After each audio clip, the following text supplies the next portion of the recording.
할렐루야.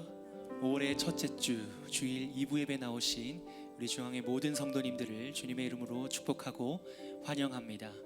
우리를 자녀로 부르시고 또 자녀로 품어주시고 아버지의 사랑으로 우리를 인도하시는 그 주님 바라보시면서 이 시간 귀한 찬양의 고백으로 함께 기쁨으로 찬양하며 나아가겠습니다.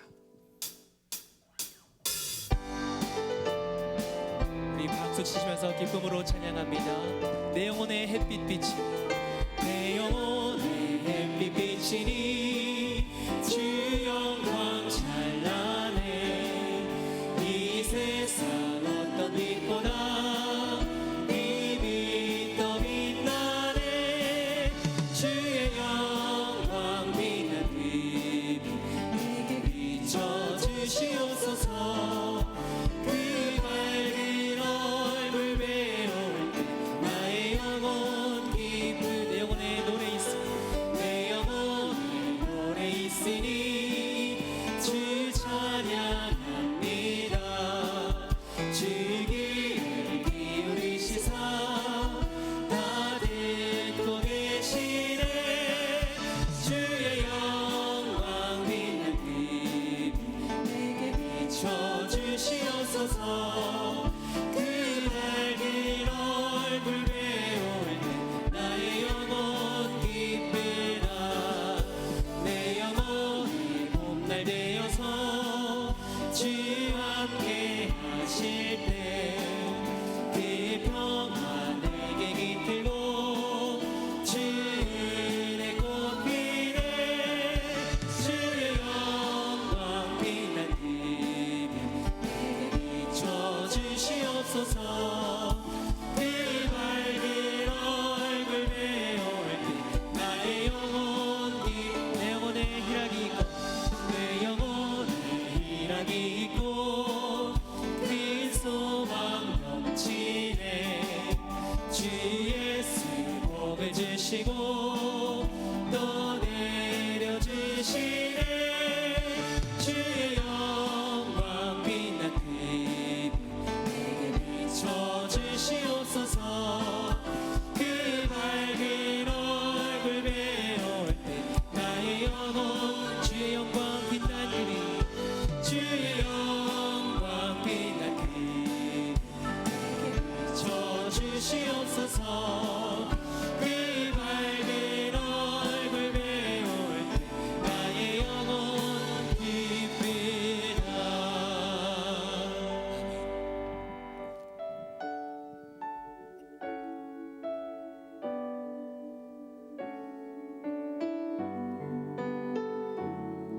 참 아름다워라.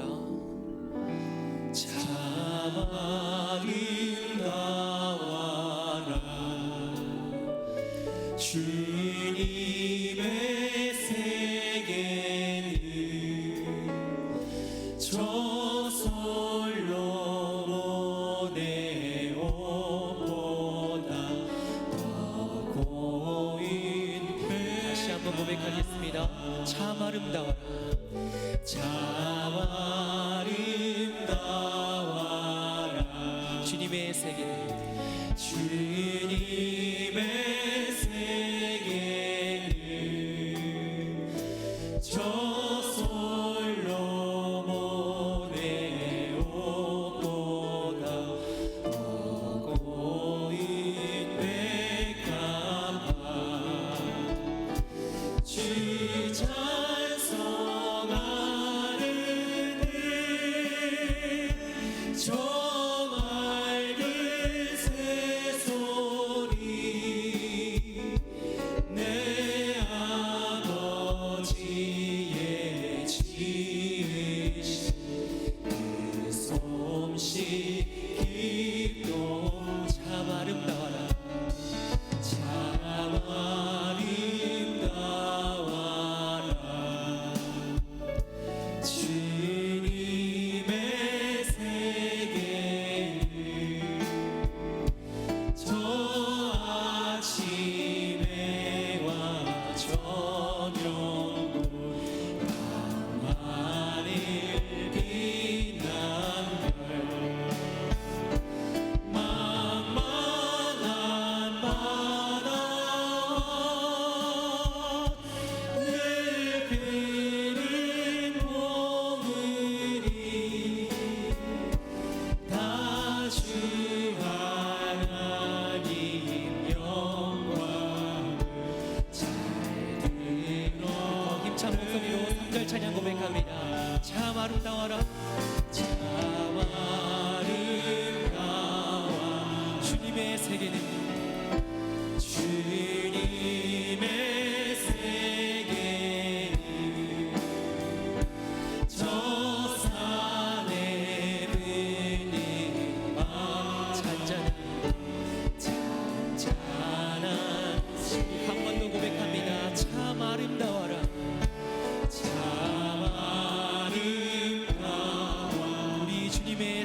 주님의 세계 저 산에 부는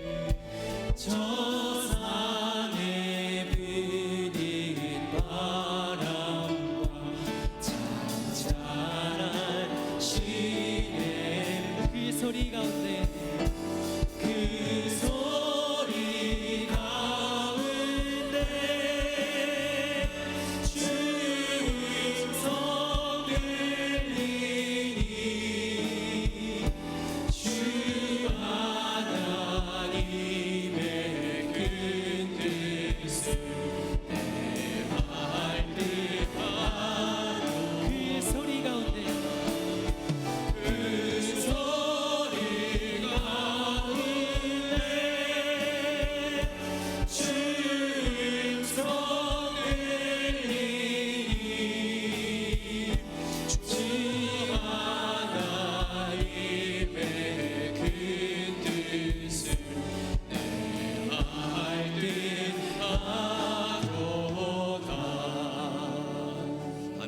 다 함께 일하셔서 기도의 찬송 하나님께 올려드립니다.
기도하겠습니다. 사랑과 은혜가 풍성하신 하나님, 5월 가정축제의 달에 첫 번째 어린이 주일 예배를 드립니다. 중앙의 모든 성도들이 믿음의 부모이자 자녀로서 쓰임받고자 다짐하고 하나님의 말씀으로 자녀들을 양육하기로 헌신하는 믿음의 부모들이 되게 하옵소서. 우리 교회가 다음 세대를 성경 말씀으로 양육하고 개학을 앞두고 온라인 수업 중인 중앙예담학교의 학사 일정과 함께 하시며 믿음의 인재들로 성장하는 학생들이 되게 하여 주옵소서. 우리 교회가 하나님을 영화롭게 사람을 존귀하게 과연 그 교회의 비전을 성취하고 한국교회의 좋은 모델로 자리매김하기를 원합니다. 5월 10일 어버이 주일부터 드려질 모든 예배와 모임을 축복하사 복음의 확장과 성령님의 역사 그리고 새로운 영적 부흥을 일으키는 교회로 쓰임받게 하옵소서. 교회의 영적 리더이신 고명진 담임 목사님에게 성령의 크신 권능과 탁월한 리더십, 영적 센스를 더하여 주옵소서. 담임 목사님의 시대적 사명 위에 수많은 영혼들이 복음으로 변화되는 성령님의 역사가 일어나게 하옵소서. 김장하 홀로 목사님의 국동방송과 말씀 사역을 통해서 풍성한 복음의 열매가 맺어지게 하옵소서. 세상을 주관하시는 하나님, 하나님께서 긍휼을 베푸사 코로나19가 진정되어가는 현 시점에 확진자가 더 이상 발생되지 않기를 소망합니다.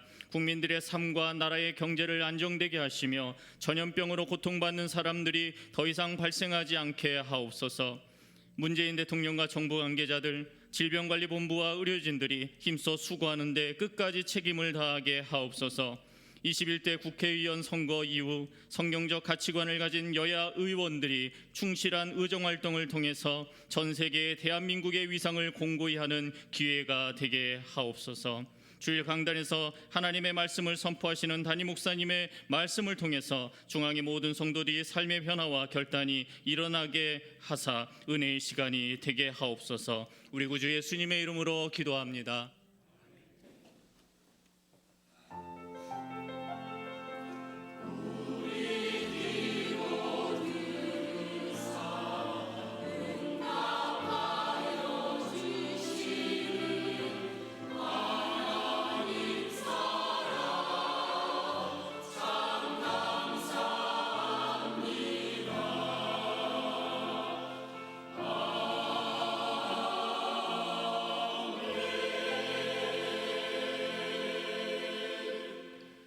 찬송 411장 우리를 사랑하신 예수님을 찬양합니다.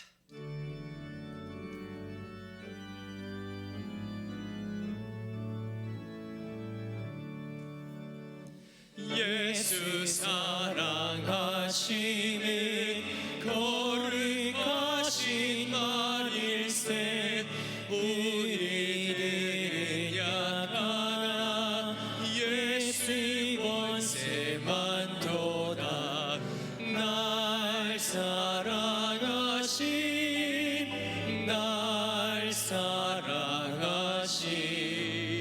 날 사랑하신 성경에 써있네. 내가 연약할수록 더욱 귀히 여기사 높은 보좌 위에서 낮은 나를 보시네. 날 사랑하신 날 사랑하신 날 사랑하신 성경에 써있네. 아멘.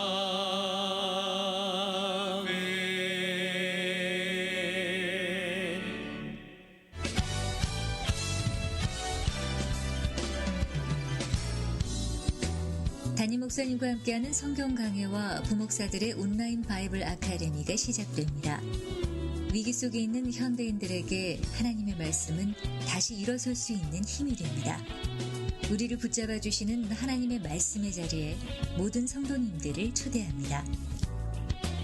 중앙교회는 코로나19로 인한 예방적 거리가 완화됨에 따라서 다시 은혜의 자리로 나아가기를 원합니다. 다음 주일부터 주일 및 주중 예배, 교회의 모든 소그룹 모임을 정상적으로 재개합니다.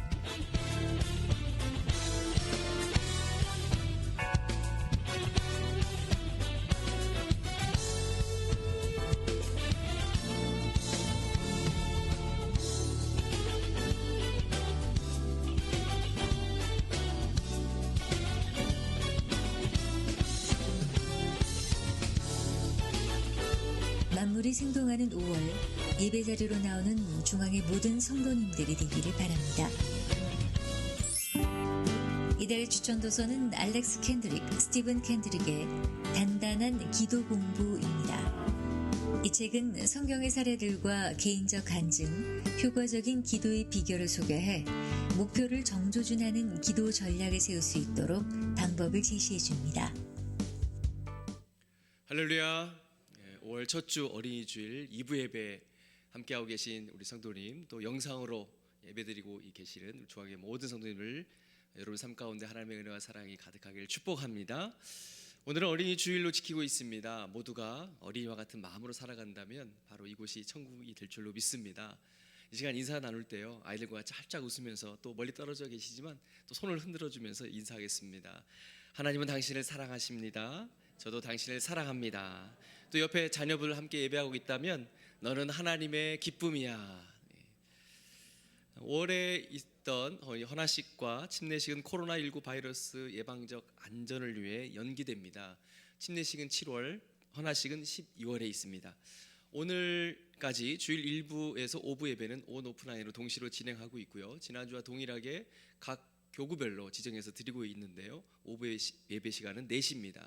하지만 다음 주부터는 코로나 이전처럼 원하는 시간에 드리면 되는데요. 예배 시간 변경이 있습니다. 다른 시간은 다 같고요. 오후 예배 시간만 4시가 아니고 5시에 드리게 됩니다. 코로나 이전에 7시에 드렸고요.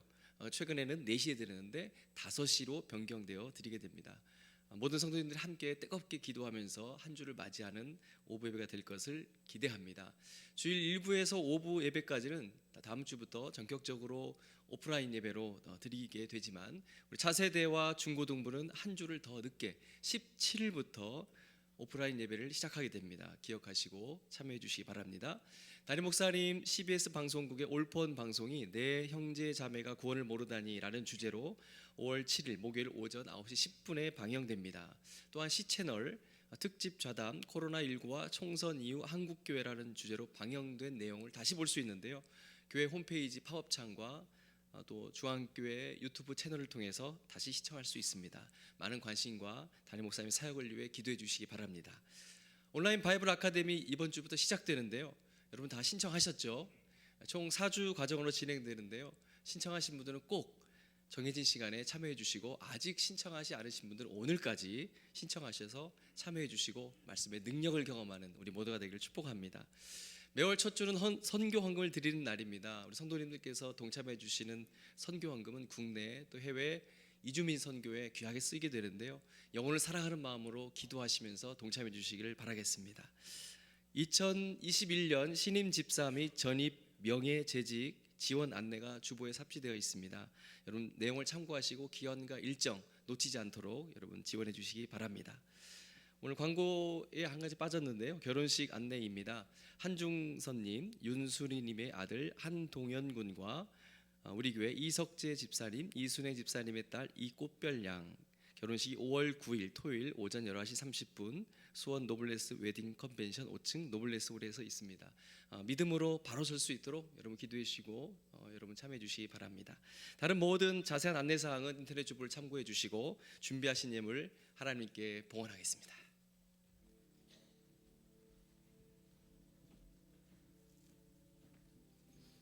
사랑의 하나님, 어려운 요건 속에도 이 예배를 드릴 수 있도록 은혜 베풀어 주심을 감사드립니다. 우리 모두가 코로나19를 인하여 어려운 여건 속에서 주님의 삶을 돌아보게 하사 회개와 반성을 합니다. 회개와 반성 속에도 더욱 힘을 내어 주일에 힘써 섬기게 하옵소서. 오늘 주님 앞에 감사하여 구별된 작은 정성을 드립니다. 드린 손길 위에 주님 축복하여 주시고 여러 가지 모양으로 어려움 속에 있는 여러분들을 헤아리게 하시고 기도하며 섬길 수 있는 지혜를 주옵소서. 주님을 섬기는 모든 분들에게 여러모로 도와주셔서 늘 주님과 동행하는 멋진 삶이 되도록 인도하여 주옵소서. 모든 말씀 주 예수님의 이름으로 기도합니다. 아멘.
말씀 요엘 1장 1절에서 3절 말씀을 함께 봉독하겠습니다.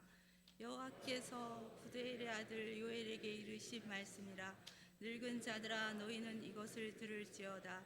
땅의 모든 검이나 너희는 귀를 기울일지어다. 너희의 날에나 너희 열조의 날에 이런 일이 있었느냐. 너희는 이 일을 너희 자녀에게 고하고 너희 자녀는 자기 자녀에게 고하고 그 자녀는 그 시대에 고할 것이니라. 아멘.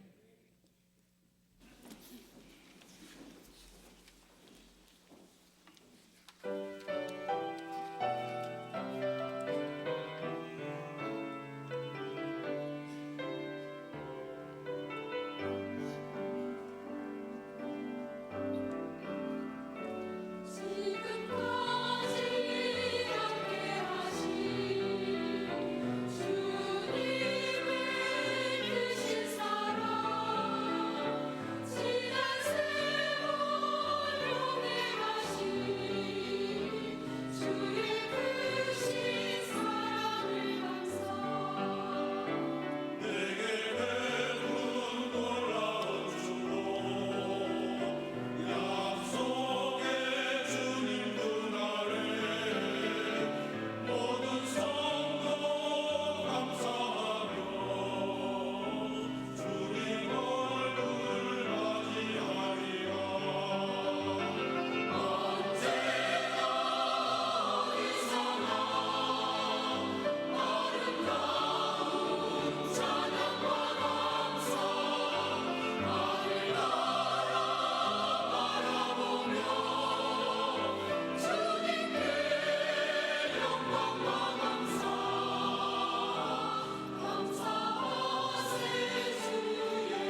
할렐루야.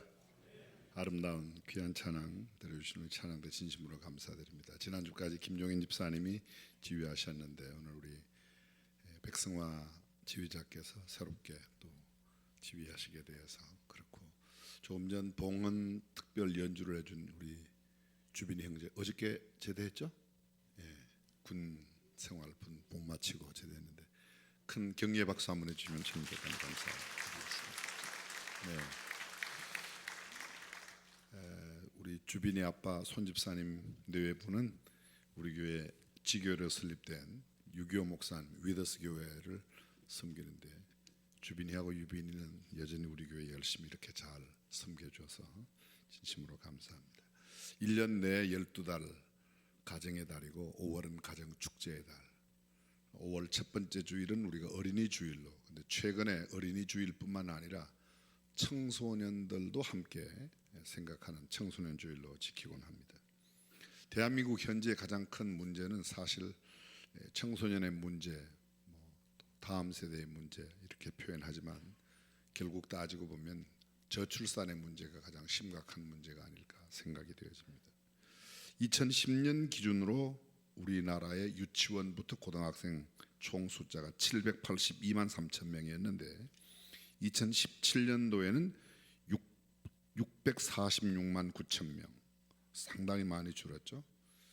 2010년도에 780만 가운데 약 1년에 7만 5천 명 정도가 학교를 벗어나고 떠납니다.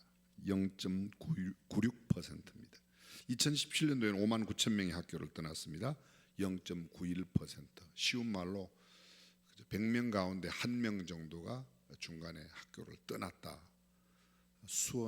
수원에서만 1년에 한 1,000명 정도가 학교에서 떠납니다. 그리고 한 1,000명 정도는 떠났다가 학교로 다시 복귀를 하게 되는데, 한번 그만두고 아주 학교에 돌아오지 않는 아이들이 1년에 한 1,000명 정도 됩니다. 다문화 가정의 학생 수, 초등학생 2010년 10년 전이죠. 33,740명, 중학생은 9,627명, 고등학생 3,409명. 전체 2010년도에 다문화 가정의 자녀 학생들 숫자가 46,954명이었습니다. 2017년도 기준 다문화 가정 학생 수, 초등학생 82,733명, 중학생 15,945명, 고등학생 1334명, 도합 109,387명. 다문화 가정의 자녀들이 숫자가 굉장히 늘어나고 있다. 다문화 가정이 늘어난다는 말입니다. 이 통계가 무슨 의미가 있는가? 다문화 가정의 자녀들이 고등학교를 졸업하는 학생들이 10%가 되지 않습니다. 초등학교도 못 나오고 중학교, 중퇴, 고등학교까지 못 나오는 사람들이 90%가 넘는다, 그런 말입니다. 학력이 고학력이 아니다 보니까 3D 업종 같은 데서 일을 하게 됩니다. 여러분이 아마 들으셨을 겁니다. 런던 폭동이나 프랑스 파리 폭동 같은, 주로 거기에 있는 유럽으로 이주해온 아프리칸 유러피언, 아프리카 출신으로 유럽에 와서 다문화 가정을 이루었는데 학력을 많이 못 갖추다 보니까 소위 3D 업종, 어렵고 힘들고 위험한 곳에서 일을 하고, 그들이 그게 불만이 되니까 사회 폭동이 일어났는데, 우리나라의 다문화 가정의 자녀들이 이렇게 많아지고 학력을 계속해서 제대로 갖추지 못한다면 10년 뒤 대한민국에 그런 일이 일어나지 말라는 법이 없다는 겁니다. 그런 면에서 굉장히 문제가 된다, 이런 생각을 갖습니다. 2019년도 초등학교 입학생, 작년도 입학생이 48만 4,550명입니다. 2012년도에 출생한 아이들이죠. 2024년도 초등학교 입학 예상 어린아이는 37만 7,500명, 2017년도에 태어난 아이들입니다. 금년도에 태어나는 아이, 2027년도에 초등학교 입학할 아이들은 30만 명이 되지 않을 거라는 게 지금 예측입니다. 작년도부터 출생아 숫자가 연간 30만 명을 밑돌고 있습니다. 여기도 아마 많이 계실 텐데 58년 개띠, 58년이 왜 그렇게 유명한가 하면 처음으로 출생아 숫자가 100만이 되었던 해가 58년도, 59년도 그때가 100만. 지금 현재 58년생 생존하는 사람이 약 한 97만 정도 되니까 그때 당시에는 100만 이상 태어났죠. 제2 베이비 부머 시대라고 말하는 68년도, 69년도에 태어난 사람이 한 93만 명, 연간 93만, 94만 정도 태어났습니다. 근데 작년, 재작년도부터 출산이 아주 출산율이 많이 떨어져서 지금 금년도에 30만이 안 되도록 태어난다. 최저출산이죠. 우리나라 현재 출산율은 0.89명입니다. 맞은 무슨 말인가 하면 남녀가 결혼하면 적어도 2명을 낳아야 쉬운 말로 본전이 되는데 이해하시죠? 이런 표현을 써서 죄송합니다. 근데 2명을 그만두고 0.89명이니까 1명도 안 낳는 거예요. 2명이요. 어떻게 되겠습니까? 이런 식으로 계속 간다면 아마 몇 년 뒤에는 대한민국 백성들은 1명도 없어진다. 물론 마지노선이 있기 때문에 언젠가는 출산율이 변화되겠지만 숫자상으로 디지털상으로는 어쨌든 그러한 게 현실입니다. 2019학년도 대학 입학 선발 학생 수가 55만 4,146명이었습니다. 근데 여러분 금년도 태어나는 사람이 몇 명이라고요? 30만 명이 안 돼요. 이 사람들이 대학 갈 때는 만약 지금 대학교 정원이 그대로 둔다면 24만 명이 모자랍니다. 대학교가 지금 현재 있는 대학교 가운데서 약 5분의 2 정도, 40% 정도는 대학을 다 없어져야 그래야 정원을 채울 수 있다 이런 말입니다. 2018년도 기준으로 보니까 고등학교 3학년 56만 9,791명, 고등학교 1학년 45만 7,492명, 중학교 1학년 41만 3천. 그러니까 지금 현재 2020년도 중학교 3학년이 됩니다. 41만 명입니다. 대학교 입학할 사람들은 55만 명이 있어야 대학 정원을 채우는데 14만 명이 모자라는 겁니다. 2019년도 작년도 기준으로 고등학교 무상교육비가 1조 5,682억 1년 동안에. 근데 작년 한 해 동안에 65세 이상 어르신들을 위한 노령연금 680만 명 곱하기 30만 원 곱하기 12개월을 했더니 24조 4,800억. 어른들을 공양하는 일에 들어가는 비용이 많다, 그게 잘못됐다 이런 뜻은 아닙니다. 오해하지 마십시오. 근데 65세 이상 어르신들에게 쉽게 말하면 보조드리는 노령연금이 24조 4,800억인데 고등학교 학생들 1년 무상교육비 1조 5,600억. 이건 좀 편중되어 있다 이런 생각이 듭니다.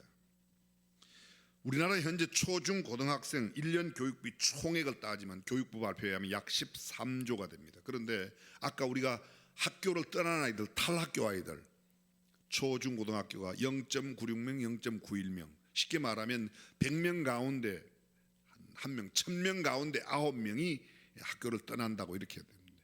그 아이들이 사회에서 문제를 일으켜서 소요되는 비용, 이를테면 쉽게 말씀드리면 중학교, 고등학교도 학교를 그만두고 사회에 나가서 문제를 일으켰어요. 어떤 사고를 쳤단 말이죠. 근데 그 사고 수습하는데 경찰이 동원되고 장비가 동원되고 이런 모든 비용, 사회적 비용을 다 합하면 그게 1년에 약 12조 5천억 정도 된답니다. 다시 말하면 99명 공부하는 비용하고 한 명이 나가서 사고 치는 비용하고 따지면 비슷하다는 거죠. 99명이 공부하는 비용, 전체 99%가 공부하는 데 들어간 게 13조, 1% 차인데 0.9% 정도 되는 사람이 사고 치는데 수습 비용 들어가는 게 사회적 비용이 12조 5천억, 거의 비슷하게 들어가는 겁니다. 정말 심각한 문제입니다. 아이를 낳지 않는 것도 문제이고 저출산 문제이고 또 그 저출산된 아이들이 교육에도 굉장히 심각한 문제가 있습니다. 현재 우리는 코비드-19 소위 코로나19 상황 가운데 보내고 있는데 전 세계에서 코로나19를 가장 잘 극복한 나라 1위 국가가 대한민국입니다. 정말 좋은 일이죠. 근데 이 코로나 문제보다도 지금 전 세계 소위 팬데믹이라고 해서 세계적인 대유행병을 팬데믹이라고 하는데 팬데믹보다 더 심각한 문제는 저출산의 문제 또는 출산된 아이들의 교육 문제라는 생각이 듭니다. 2018년 통계입니다. 경기도 통계인데요. 2013년부터 2017년까지 5년 동안 출산 장려금으로 경기도에서 지출한 돈이 15조를 지출했습니다. 연평균 3조를 지출했습니다. 근데 경기도에서 1년에 태어나는 아이가 10만 명이 안 됩니다. 10만 명이 태어났다고 쳐도 한 명 태어나는데 들어간 비용이 3천만 원씩이에요. 3천만 원. 여러분들은 이런 숫자는 별로 놀라지 않나 봐요. 그죠? 원체 뭐 수조 원씩 갖고 계셔서 이런 3천만 원 정도는 푼돈인가 엄청나게 들어가는 거죠. 엊그저께 국무총리를 지냈던 이번 국회의원 21대 국회의원 당선되신 이낙연 집사님이에요. 그분이요. 조찬을 같이 하고 이야기를 나누는데 실제로 한 명이 태어나는데 들어가는 비용 전체를 다 따지면 한 1억 원 들어간다고 합니다. 저는 왜 1억 원인지는 정확하게 잘 모르겠어요. 그분의 이야기로는 그렇다는 이야기입니다. 지금 현재 2명이 2명을 낳아야 본전인데 사실은 2명이 2명을 낳으면 인구는 줄어들게 되어 있습니다. 왜냐하면 2명이 온전하게 다 클 수가 없어요. 중간에 사고도 생기고 어려움도 생기고 질병도 있고 이러기 때문에 평균 적어도 유지하려면 2.1명을 남녀가 결혼하면 2.1명 정도 낳아야 유지가 되거나 조금 늘어나거나 그렇습니다. 근데 대한민국에서 인구 출산율로 따져서 가장 그래도 제일 높은 데가 아까 말씀드린 대로 대한민국 전체 출산율은 0.89명입니다. 2명이 2명이 한 명을 못 낳는 거예요. 그런데 전라남도 해남군에서는 얼마를 낳는가? 1.89명을 낳습니다. 세종시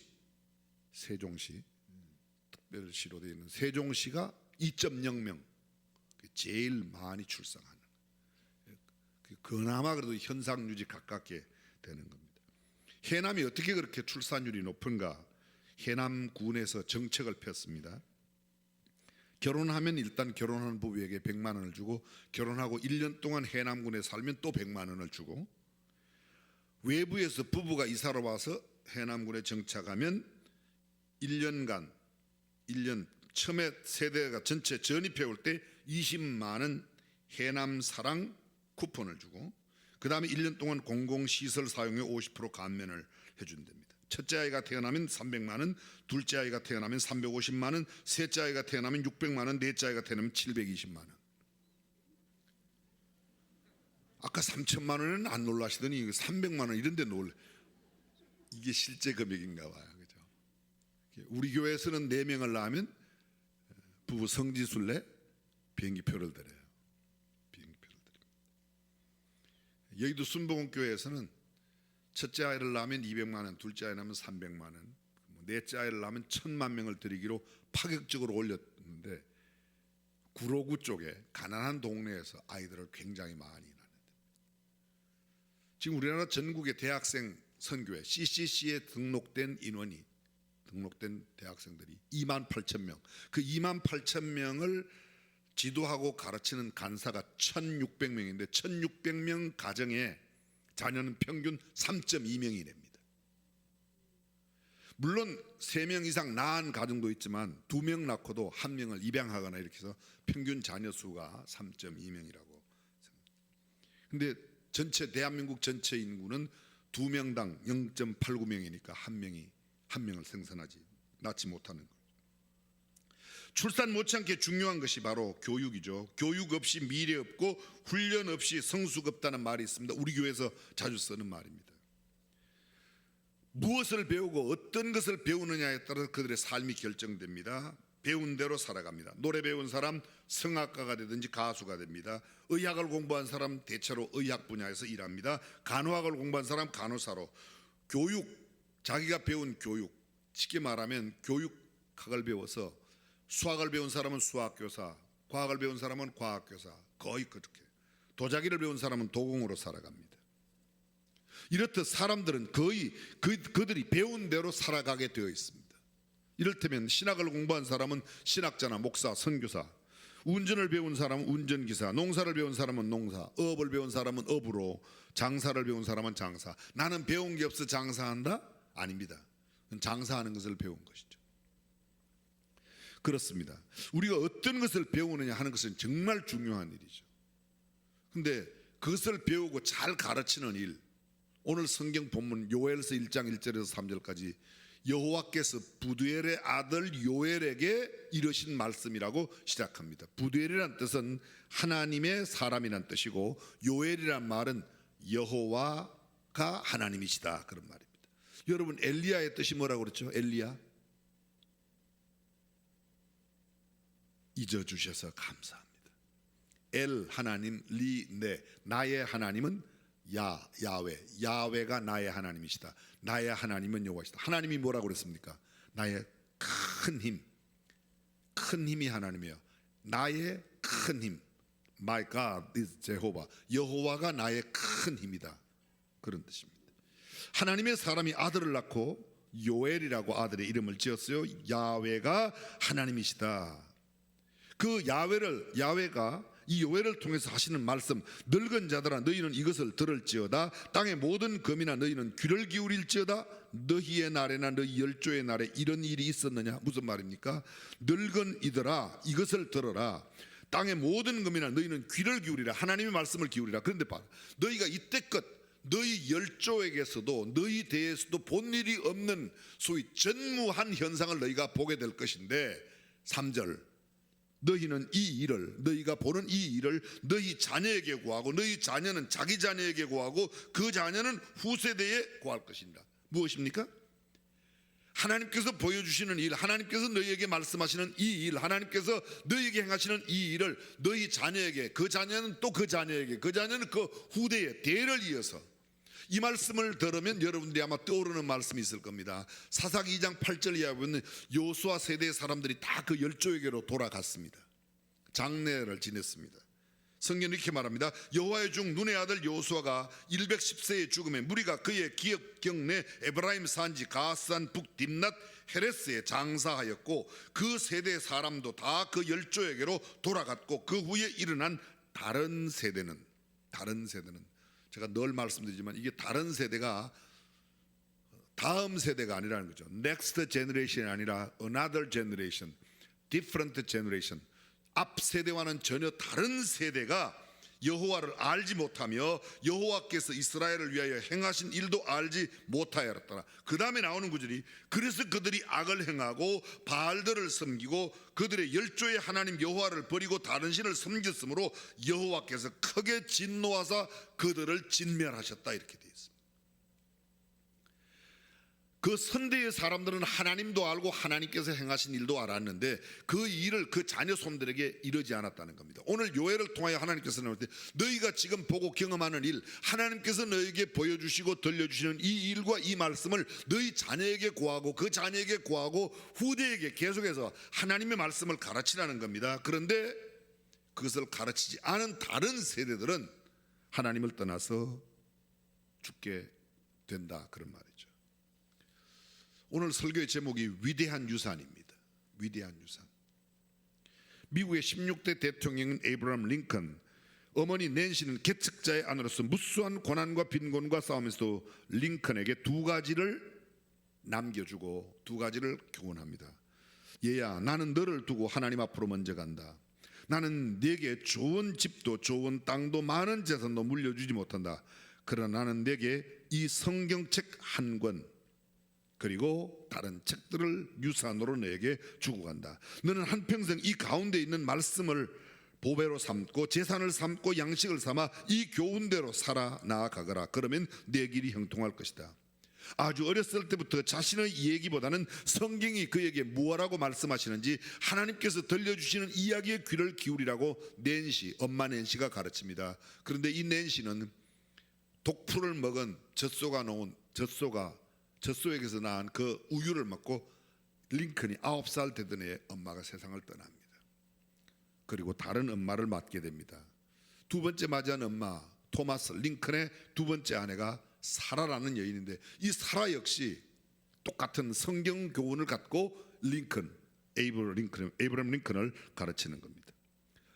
링컨의 아버지 토마스 링컨은 이야기하기를 너 그렇게 하지 말고 장작이나 열심히 패고 물이나 길러 나르고 집안일 도와라고 이야기합니다. 그런데 두 번째 부인 애는 그런 거 하는 게 아니라 하나님의 말씀을 배워야 된다고 계속해서 가르칩니다. 그녀가 말합니다. 나는 링컨의 엄마예요. 링컨을 낳아준 엄마 낸시처럼 나도 이 아이를 키우고 싶습니다.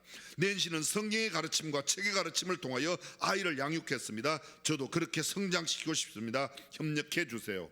남편에게 이야기했습니다. 링컨은 어머니를 훗날 이렇게 소개합니다. 나의 잘한 것은 모두 우리 어머니의 덕분입니다. 두 어머니께서는 나에게 가장 위대한 유산은 성경의 가르침과 책의 가르침이라고 일러주셨습니다.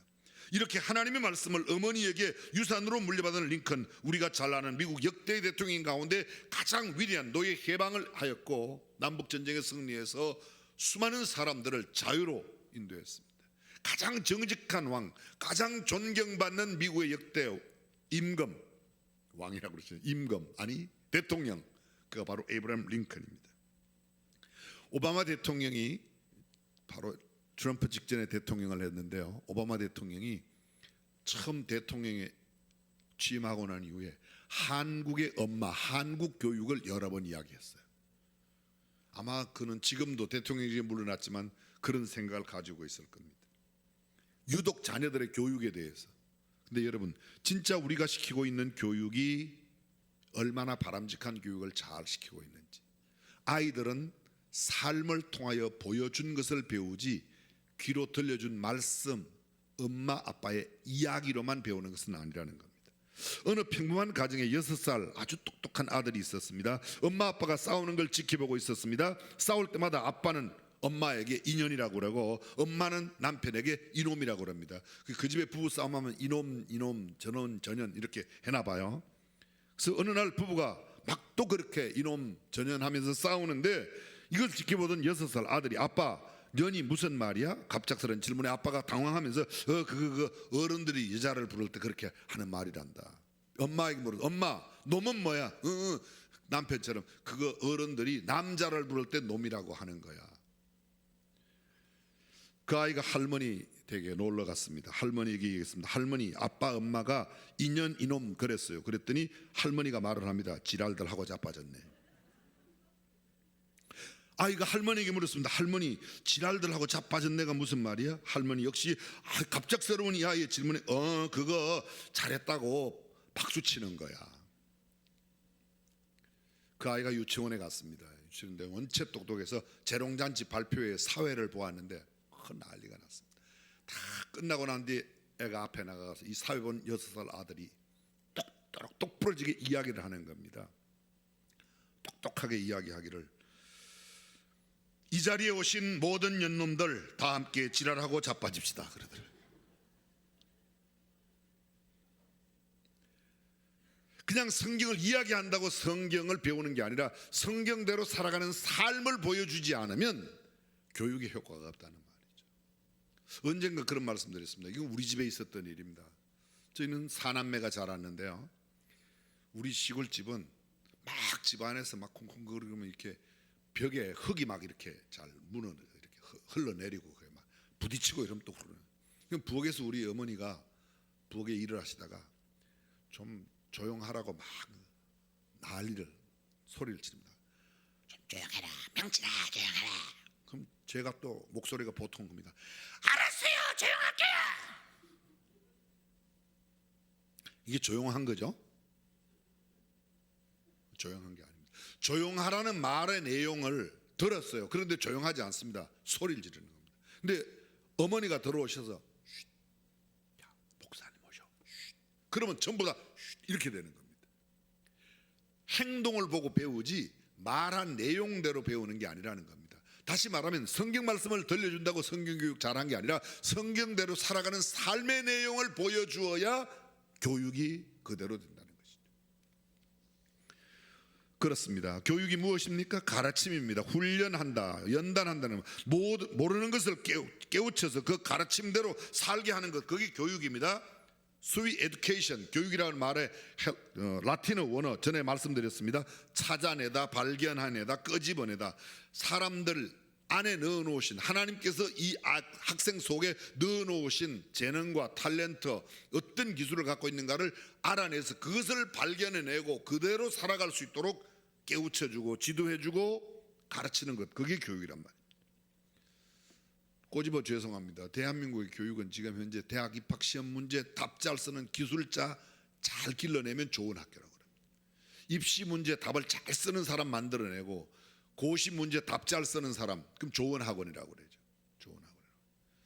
입사 시험 문제 답을 잘 써서 입사 시험에 합격하게 만들면 좋은 교육, 좋은 학원이라고 그렇게 생각합니다.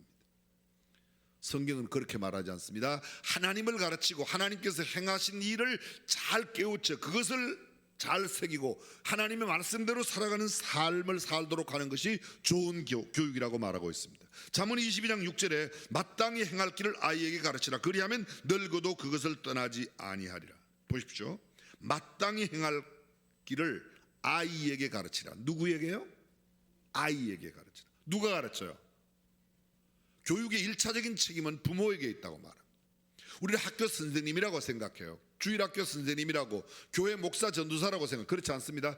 교육의 1차적인 책임은 아빠만. 성경은 이렇게 말합니다. 아비들아 내 자녀를 노엽게 하지 말고 주의 교양과 훈계로 양육하라. 무엇을 가르칩니까? 마땅히 행할 길을 가르치라고 말합니다. 마땅히 행할 길. 언제 가르치는가? 앉았을 때든지 누웠을 때든지 길에 행할 때든지 일어날 때든지 언제든지 하나님의 말씀을 어디서나 가르치라. 모든 장소 모든 환경 가운데서 어떻게 가르치라고요? 부지런히 가르치라. 그리고 강론하라. 시도 때도 없이 열심히 가르치라 말입니다. 자, 조금씩 깊이 살펴보겠습니다. 아이에게 가르치라. 제가 성경 원어 히브리어와 헬라어의 아이라는 단어를 찾아보았더니 엘레드, 아빌, 울렐, 울랄 히브리 말로 이런 여러 단어를 쓰는데 내용은 이것입니다. 소년, 아이, 자식, 아들, 새끼, 아기, 자녀, 어린아이, 아이, 젖먹이, 소아, 소위 통칭 어린아이들을 일컫는 모든 성경 속의 단어가 이 세 단어로 구약에 기록돼요. 신약에는 네피오스, 파이디온, 테크논이라는 이 세 단어로 모든 내용 똑같습니다. 어린아이, 아이, 어린아이, 자식, 자손, 아들, 소자, 새끼, 자녀 이런 표현들로 다 되어 있습니다. 이러한 어린아이 시절에 다시 말하면 장성하기 전에 하나님의 말씀을 가르치라고 이야기하고 있습니다. 주의 말씀과 주의 법도를 바르게 가르칠 때 그 말씀대로 살아가는 삶을 우리가 보게 될 것입니다. 다시 한번 정리해 볼까요? 무엇을 가르칩니까? 하나님을요. 무엇을 가르칩니까? 하나님께서 행하신 일을. 하나님을 가르치고 하나님께서 행하신 일을 가르치는 것을 딱 두 단어로 신앙교육이라 그렇게 말하는 겁니다. 오늘 성경 잠언 22장 6절에서 이야기하고 있는 것처럼 마땅히 행할 길을 가르쳐라. 대부분의 세상 교육은 이런 네 가지 기준이 있습니다. 좋아하는 일을 가르치고 잘하는 일을 가르치고 오래 할 수 있는 일, 그 다음에 뭐예요? 돈 되는 일. 돈 되는 일. 성경은 그렇게 말하지 않습니다. 성경은 이 일을 하면 하나님께 영광이 되는가, 이 일을 하면 다른 사람들에게 유익을 끼칠 수 있는가, 이 일을 하면 너 자신에게도 득이 되고 유익이 되는가. 다시 한번요. 세상 사람들은 뭐예요? 좋아하는 일, 잘하는 일, 오래 할 수 있는 일, 돈 되는 일. 성경은 뭐라고 말하고요? 하나님께 영광 돌리는 일, 다른 사람들에게 유익을 주는 일, 나에게도 득이 되고 유익이 되는 일. 세상에서 흔히 하는 말이 그것입니다. 돈 되는 일 해라. 너 그래가지고 밥 벌어먹고 살겠냐? 밥 벌어먹고 살기 위해서 공부하는 게 아닙니다. 교육하는 게 아닙니다. 돈만 번다면 무슨 짓을 못하겠는가? 우리가 자주 듣는 이야기입니다. 성경은 그럴 수 없습니다. 비록 돈이 되지 않아도, 돈을 벌 수 없어도 반드시 해야 할 일, 하지 않으면 안 되는 일, 손해가 되는 일이라 할지라도 해야만 되는 일은, 해야만 하는 일은 꼭 하고, 힘들고 어려운 일이라 할지라도 내가 꼭 해야 할 일이면 반드시 해야 하고, 비웃음거리가 되고 조롱거리가 되고 꼭 해야 될 일, 이건 남들에게 비난받는 일일지라도 하지 않으면 안 되는 일이면 반드시 합니다. 아무리 돈이 많은 돈이 유혹하고 일확천금이 생긴다 하더라도 하나님의 자녀로서 해서는 안 되는 일이라면 단호히 거부할 수 있는 그런 사람으로 양육하는 것, 그것이 성경적인 교육이라고 말하고 있습니다. 신앙교육을 받은 사람과 신앙교육을 받지 않은 사람 전혀 큰 차이가 있습니다. 언젠가 여러분에게 한번 나눠 1889년 두 아이가 태어났습니다. 한 아이는 오스트리아인 부부 가운데 태어난 사람이고 한 아이는 미국인 부부 가운데 텍사스에서 태어났습니다. 오스트리아 부부 가운데 태어난 사람, 그들은 사촌 남매였기 때문에 불법 부부로 아이를 낳았습니다.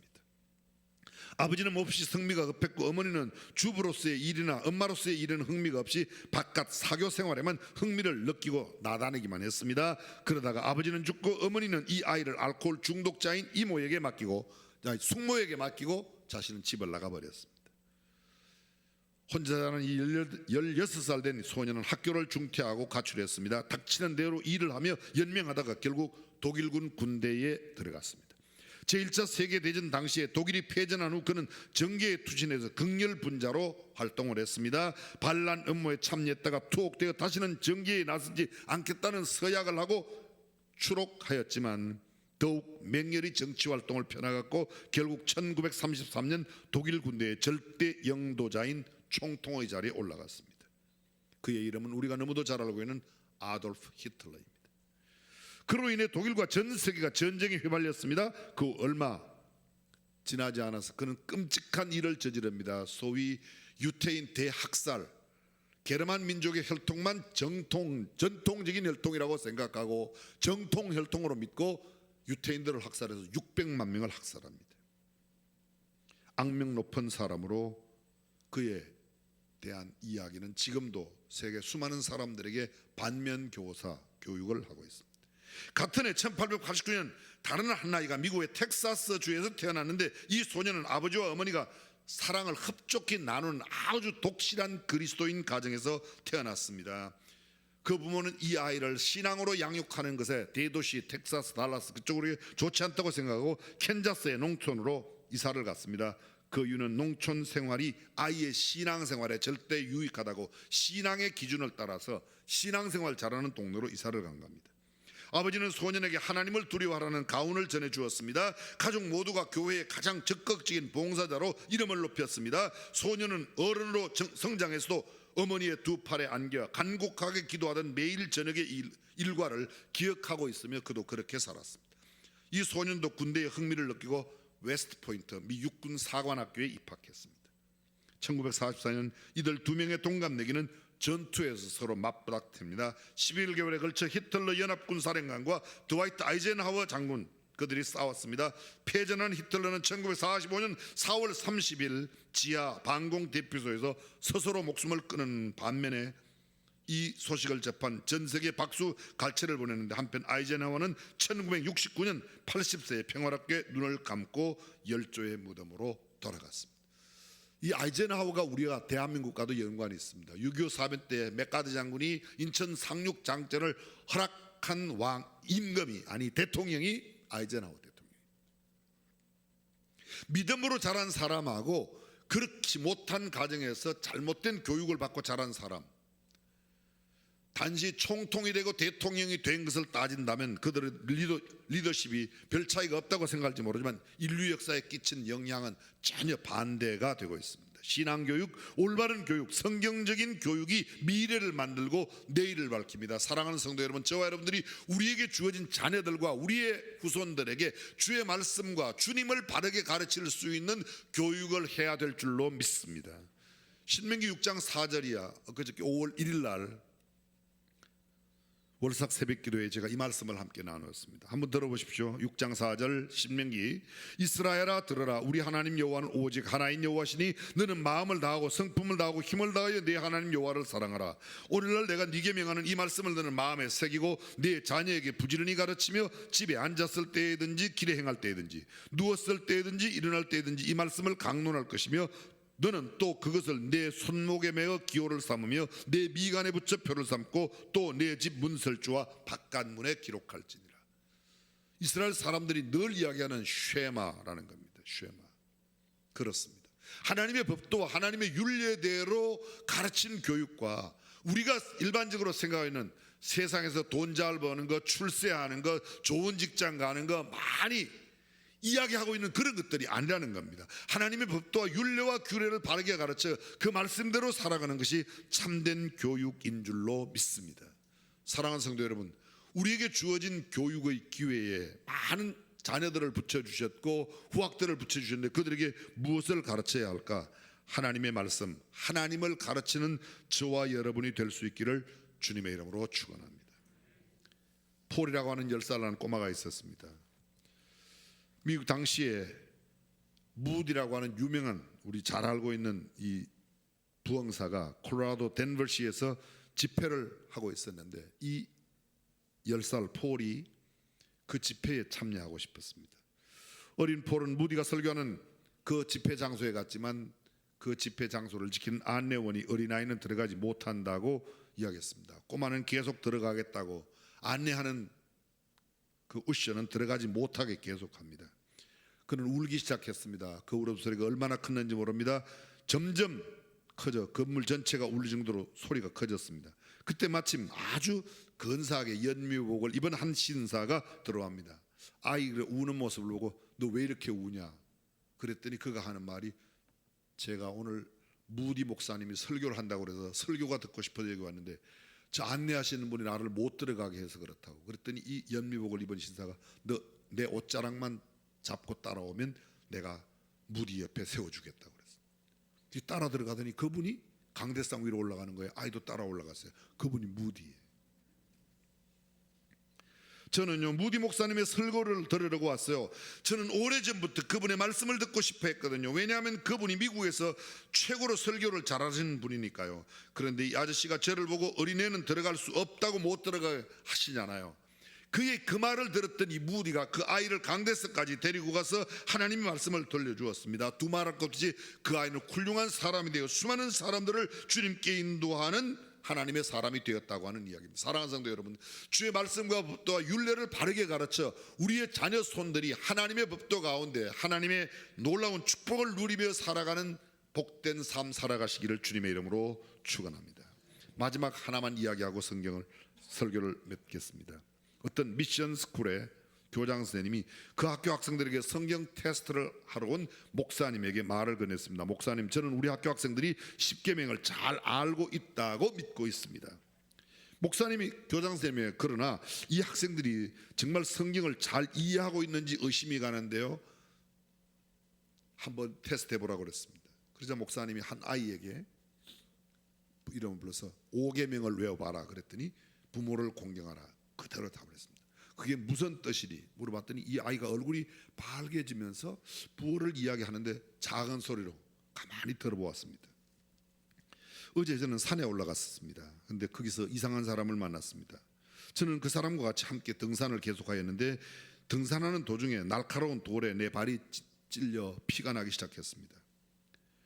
그런데 그 피가 나는 모습을 본 그 아저씨가 나에게 신발이 없는 사실을 알고 신발을 신지 않아 피가 난다는 걸 알고 돈을 주면서 나에게 신을 신으라고 사서 신으라고 이야기했습니다. 하지만 저는 그 돈으로 신을 사지를 못했습니다. 그 대신에 어머니께 그 돈을 갖다 드렸습니다. 왜냐하면 우리 어머니도 신이 없었기 때문입니다. 저는 어머니께 돈을 드리면서 이렇게 생각했습니다. 어머니가 맨발로 다니시는 것보다는 차라리 내가 맨발로 다니는 게 낫다고 생각했습니다. 들은 말씀, 외운 말씀으로가 성경을 잘 아는 것이 아니라 그 말씀대로 살아가는 삶이 필요합니다. 사랑하는 성도 여러분, 저희도 주의 말씀을 삶으로 보여주어 삶으로 교육하고 우리의 후손들이 정말 주님을 바르게 알고 주의 말씀대로 살아가는 아름다운 신앙의 개성, 신앙의 명문가를 이룰 수 있기를 주님의 이름으로 축원합니다. 기도하겠습니다.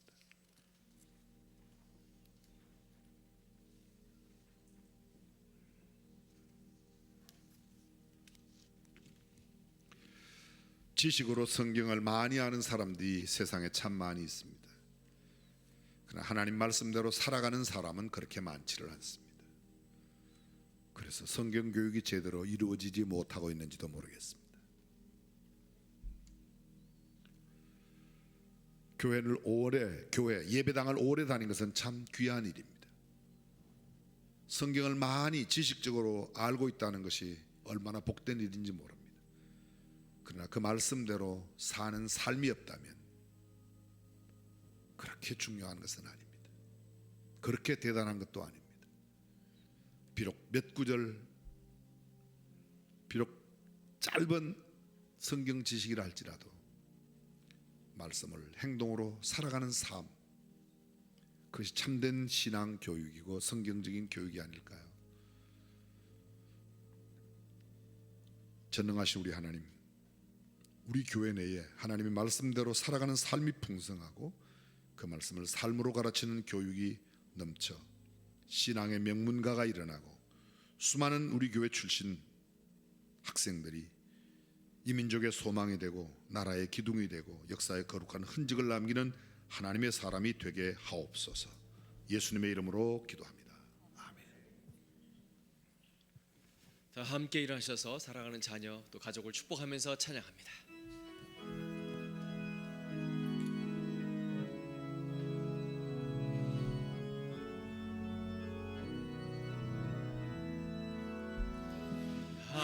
하나님은 너를 지키시는 자 너의 우편에 그늘 베시니 낮에 해와 밤에 달도 너를 해치 못하리. 하나님은 너를 지키시는 자 너의 환난을 면케하시니 그가 너를 지키시리라.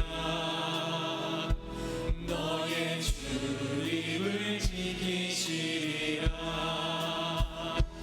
눈을 들어 산을 보아라. 너의 도움 어디서 오나. 천지 지으신 너를 만드신 여호와께로. 눈을 들어 산을 보라. 눈을 들어 산을 보아라.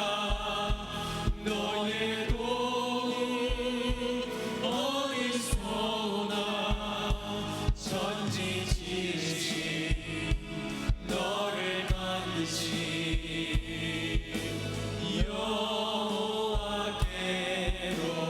여호와께로다. 주 예수 그리스도의 은혜와 하나님의 무한하신 사랑과 성령님의 감동과 마교통 충만하심이 하나님의 말씀대로 살고 하나님의 말씀대로 살아가는 삶을 통하여 자녀들과 후학들을 교육하기를 원하는 모든 믿음의 권속들, 저들의 자녀들, 우리 대한민국 위에 영원토록 함께 하시기를 간절히 축원하옵나이다.